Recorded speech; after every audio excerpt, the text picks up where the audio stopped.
بسم الله الرحمن الرحيم الحمد لله رب العالمين وصلى الله وسلم وبارك على نبينا محمد وعلى آله وصحبه أجمعين ما بعد.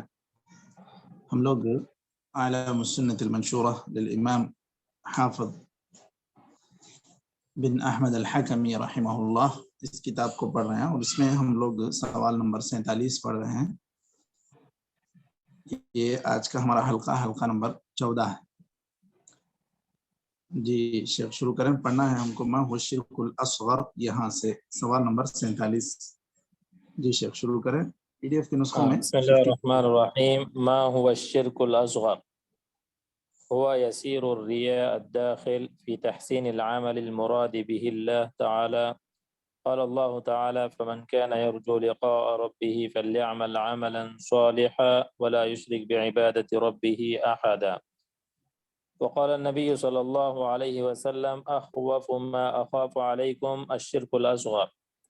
فسئل عنه فقال: الرياء، ثم فسره بقوله صلى الله عليه وسلم: يقوم الرجل فيصلي فيزين صلاته لما يرى من نظر رجل إليه. ومن ذلك الحلف بغير الله كالحلف بالآباء والأنداد والكعبة والأمانة وغيرها. وقال صلى الله عليه وسلم: لا تحلفوا بآبائكم ولا بأمهاتكم ولا بالأنداد. وقال صلى الله عليه وسلم: لا تقولوا والكعبة ولكن قولوا ورب الكعبة. وقال صلى الله عليه وسلم: لا تحلفوا إلا بالله. وقال صلى الله عليه وسلم: من حلف بالأمانة فليس منا. وقال صلى الله عليه وسلم: من حلف بغير الله فقد كفر أو أشرك. وفي رواية وأشرك. ومنه قول ما شاء الله وشئت. قال النبي صلى الله عليه وسلم للذي قال ذلك: أجعلتني لله ندا بل ما شاء الله وحده.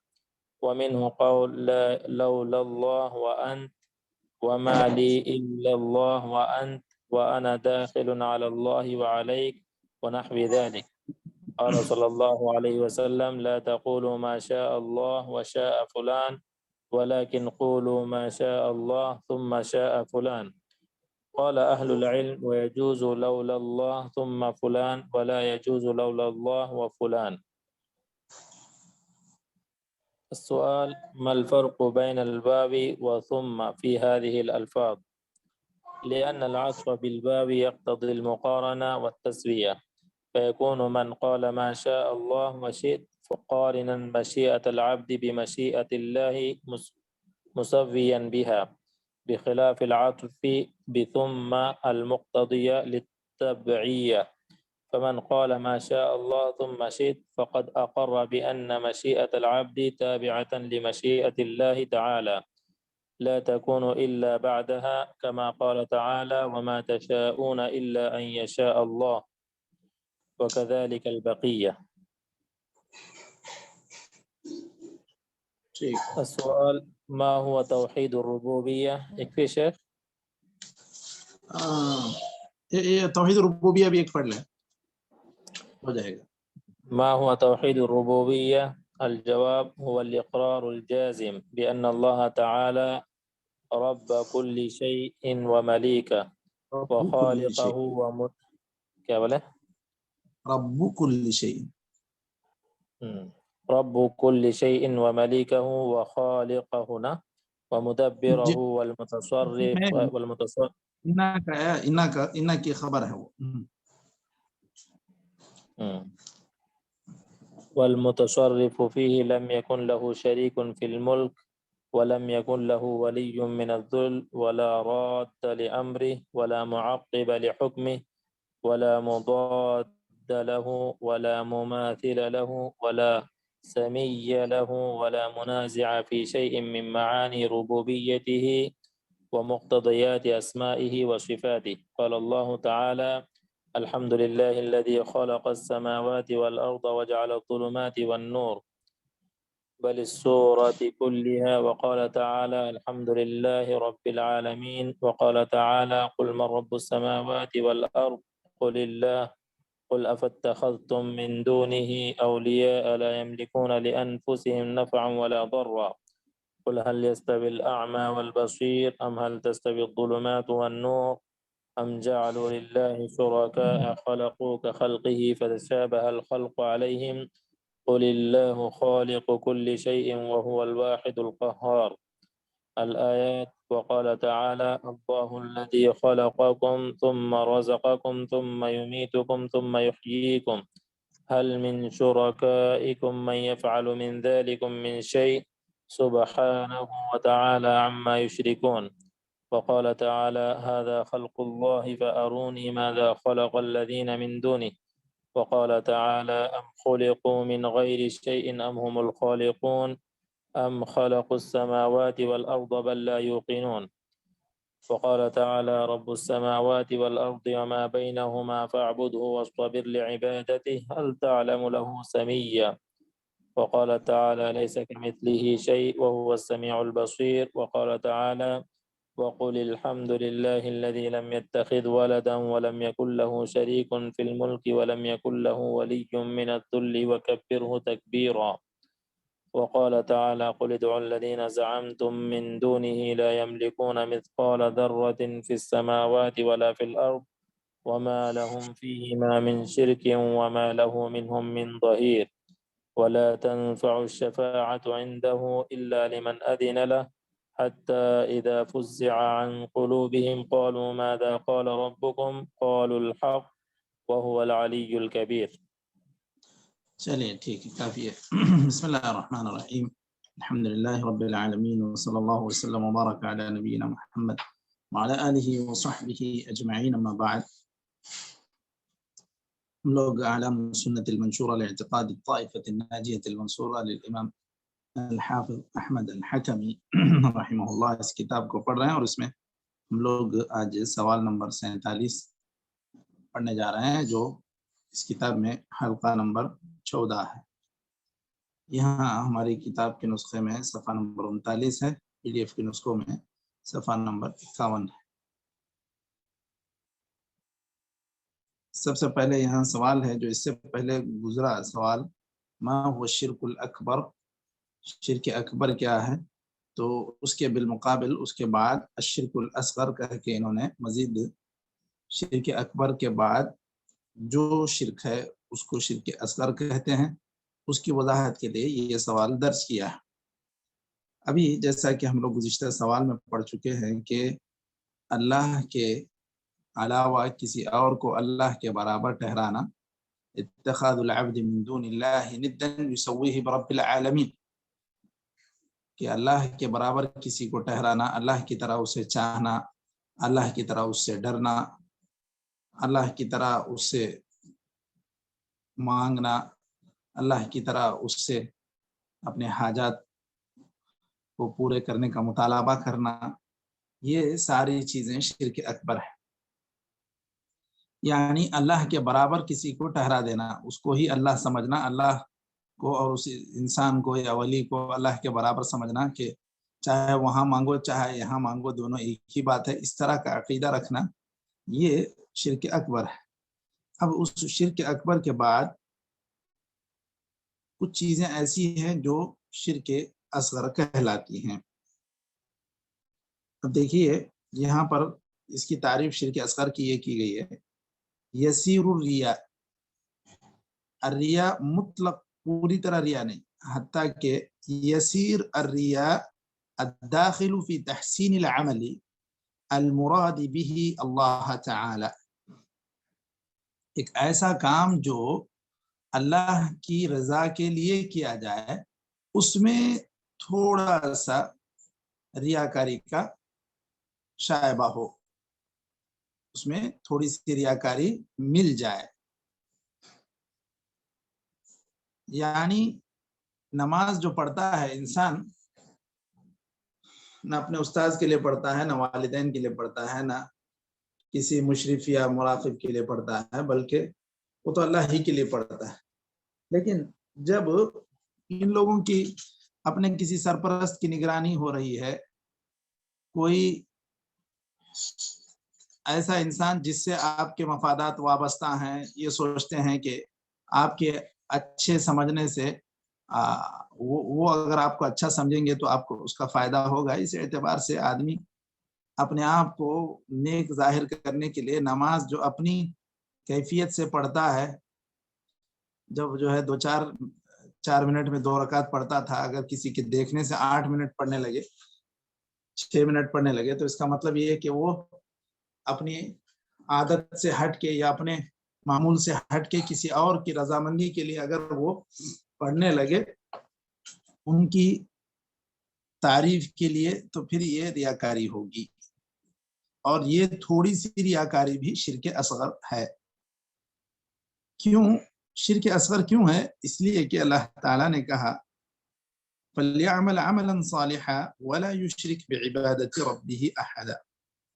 99% جو ہے اللہ کے لیے وہ کر رہا ہے، بس 1% تھوڑی سی طویل کریں گے تاکہ دوسرے لوگ مجھے دیکھ لیں، نیک سمجھیں. وہ 1% جو غیر اللہ کے لیے ہو رہا ہے، اللہ کے علاوہ کسی اور کو راضی کرنے کے لیے، ان کی تعریف حاصل کرنے کے لیے جو ہو رہا ہے، یہ 1%، یہ جو ریاکاری کا پرسنٹ ہے یا فیصد ہے، یہ آدمی کو شرک اصغر میں مبتلا کر دیتا ہے. اس سے اللہ کے رسول صلی اللہ علیہ وسلم نے خوف کھایا، اور آپ صلی اللہ علیہ وسلم کسی چیز کا خوف کھاتے تھے تو وہ گویا کہ ایک بہت ہی مہلک چیز ہوتی. جیسے آپ نے کہا اخوف ما اخاف علیکم الشرک الاصغر فسئل عنہ فقال الریا. یہ ریاکاری سے آپ صلی اللہ علیہ وسلم نے، شرک اصغر سے آپ صلی اللہ علیہ وسلم نے امت پر اندیشہ ظاہر کیا. پھر جب آپ صلی اللہ علیہ وسلم سے پوچھا گیا کہ کیا ہے، کیسے وہ ریاکاری کا، کیا اس کی تھوڑی سی تفصیل بیان کریں، تو آپ نے کہا کہ آدمی نماز پڑھتا ہے، پھر اپنی نماز کو بڑا ہی اچھے انداز میں ادا کرتا ہے کیونکہ لوگ اس کی طرف دیکھ رہے ہیں یا کوئی ایک آدمی اس کی طرف دیکھ رہا ہے. تو یہ آپ صلی اللہ علیہ وسلم نے تعریف کی. شرک اصغر یسیر الریا الداخل فی تحسین العمل المراد به اللہ عز وجل. اس کے بعد یہاں کہہ رہے ہیں ومن ذلك الحلف بغیر اللہ كالحلف بالآباء والانداد والکعبۃ والامانہ. اگر آدمی کسی کی قسم کھاتا ہے تو اس کی عظمت کا گویا کہ اعتراف کر رہا ہے. اب آدمی اللہ کی قسم کھائے، یہی مطلوب ہے انسان سے، کیونکہ اللہ ہی اس بات کے لائق و سزاوار ہے کہ اس کی قسم کھائے جائے، اس کے نام کی عظمت کو ظاہر کیا جائے. لیکن اگر ایک انسان اس کے بجائے باپ کی، ولی کی، کسی اور کی قسم کھاتا ہے تو یہ شرک اصغر ہے. اسی طرح کعبے کی، کیونکہ کعبہ بھی کیا ہے، کعبہ کیا ہے اصل میں اللہ کی مخلوق ہے، اللہ کا گھر ہے، وہ بھی پتھروں کا ایک مجموعہ ہے. اسی طرح نہ کسی کی امانت کی قسم کھانا چاہیے. آپ صلی اللہ علیہ وسلم نے کہا لا تحلفوا بآبائکم ولا بأمہاتکم ولا بالانداد. یہ سنن میں یہ حدیث ہے کہ تم نہ اپنے آبا و اجداد کی، نہ ماں کی، نہ کسی اور کو شریک اللہ کا ٹھہرا کے اس کی تم قسم کھاؤ. اسی طرح آپ صلی اللہ علیہ وسلم نے کہا لا تقولوا والکعبہ ولکن قولوا ورب الکعبہ.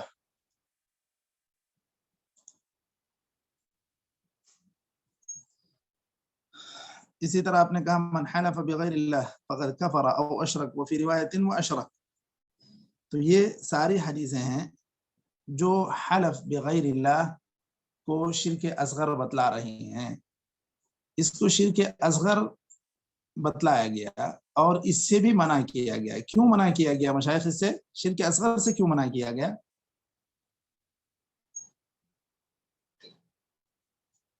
جی، شرک اصغر سے کیوں منع کیا گیا؟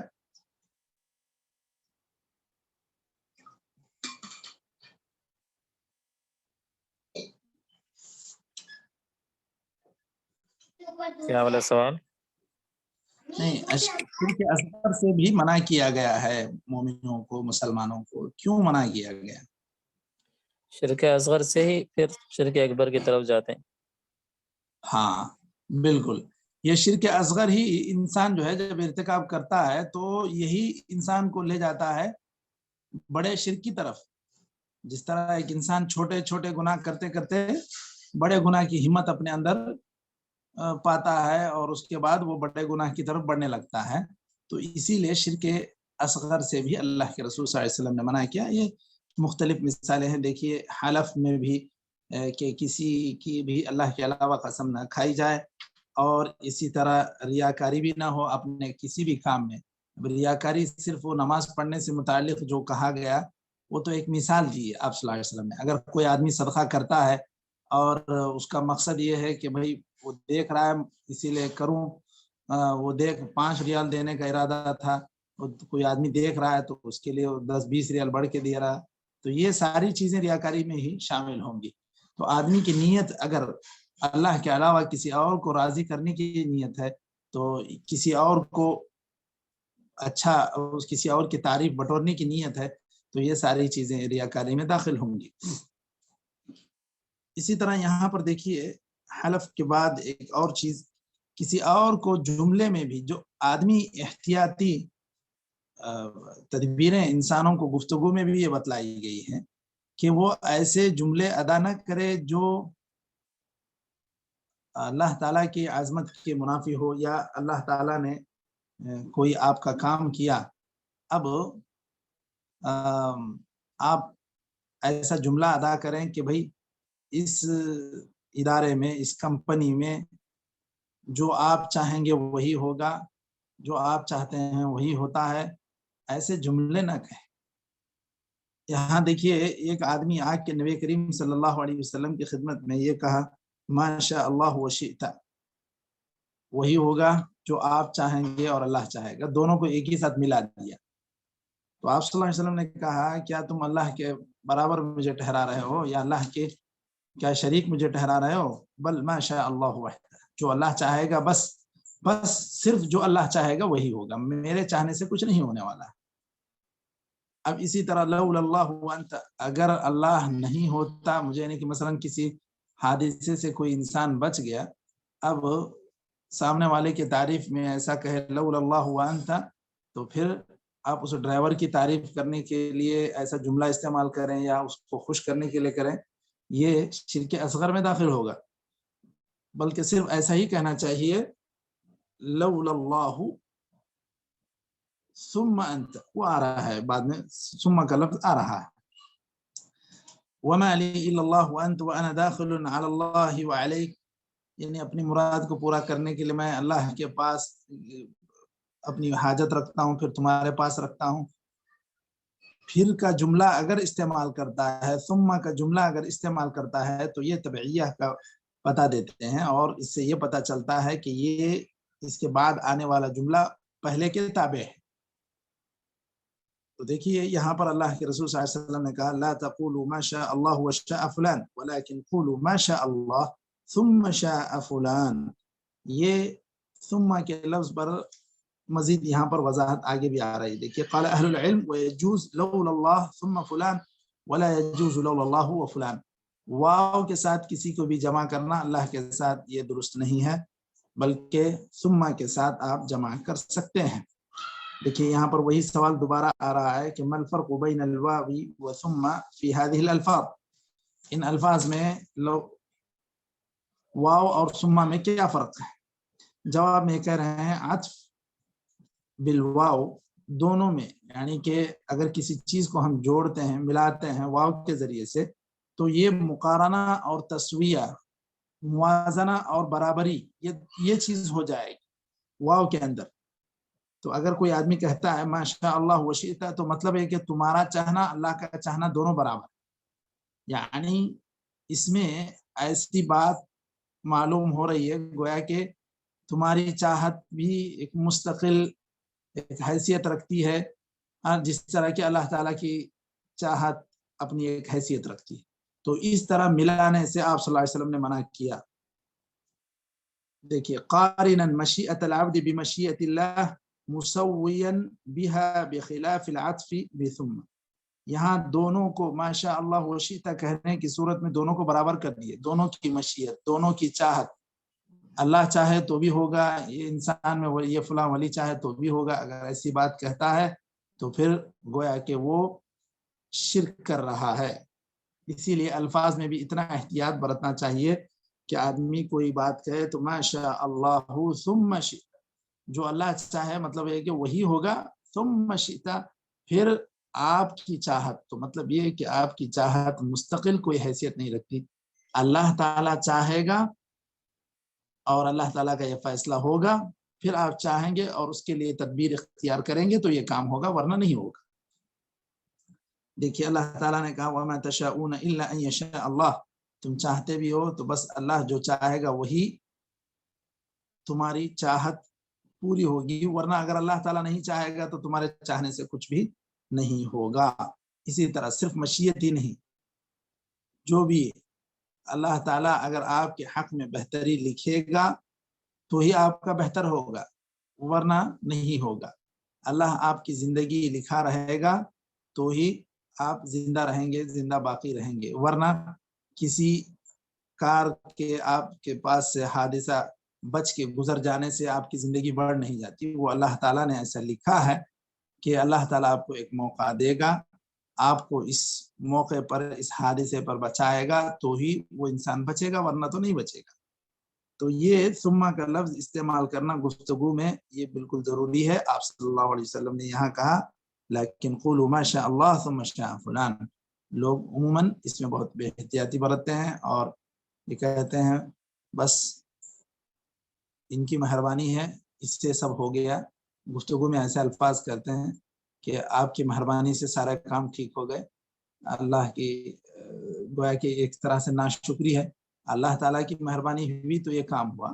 آپ ایسا کہہ سکتے ہیں کہ اللہ تعالیٰ کی مہربانی ہوئی پھر آپ لوگوں کا اس میں تعاون رہا، اس کام میں آسانی ہوئی، تو اس طرح کی بات کہہ سکتے ہیں۔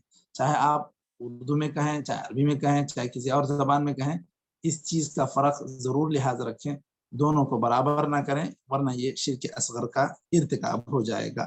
یہاں شرک اصغر اور شرک اکبر میں جو فرق ہیں ان کو بھی ایک دو فرق اس کے بتا دیتا ہوں۔ شرک اکبر مخلد فی النار کا سبب ہے، جبکہ شرک اصغر مخلد فی النار کا سبب نہیں ہے۔ اور اسی طرح شرک اکبر محبطات عمل، سارے ہی اعمال کے لیے بربادی کا سبب بنے گا، جبکہ شرک اصغر سارے اعمال کی بربادی کا سبب نہیں بنے گا۔ اسی طرح جو آدمی شرک اکبر پر مر گیا اس کے ساتھ معاملہ غیر مسلم کا معاملہ ہوگا، اور جو آدمی شرک اصغر پر مر گیا اس کے ساتھ معاملہ مسلمانوں جیسا ہوگا۔ تو جو آدمی لوگوں کو خوش کرنے کے لیے یا کسی اور وجہ سے بتوں کی بھی پوجا کرتا رہا اور یہاں مسجد میں بھی آتا رہا، مسلمانوں کی عید آئی مسلمانوں کے ساتھ ہو گیا، غیر مسلموں کی عید آئی اس میں چلا گیا، تو اس طرح جو لوگ اللہ کو یا جو دو ادیان کو قریب کرنے کی کوشش میں کفر صریح کا ارتکاب کرتے ہیں، کافر ہو جاتے ہیں، تو پھر ایسے لوگ ایک تو مخلد فی النار بھی ہیں، دوسرا ہے کہ ان کے ساتھ معاملہ کافروں کا ہوگا، ان کے ساتھ معاملہ مسلمانوں کا نہیں ہوگا۔ تو یہ کچھ فرق ہیں شرک اصغر اور شرک اکبر کے درمیان۔ تو آدمی شرک اصغر سے اس لیے بچے کہ کہیں یہ چیز ہمیں شرک اکبر کی طرف نہ لے جائے، اور ہمیشہ اللہ تعالیٰ سے دعا کرتا رہے کہ اللہ تعالیٰ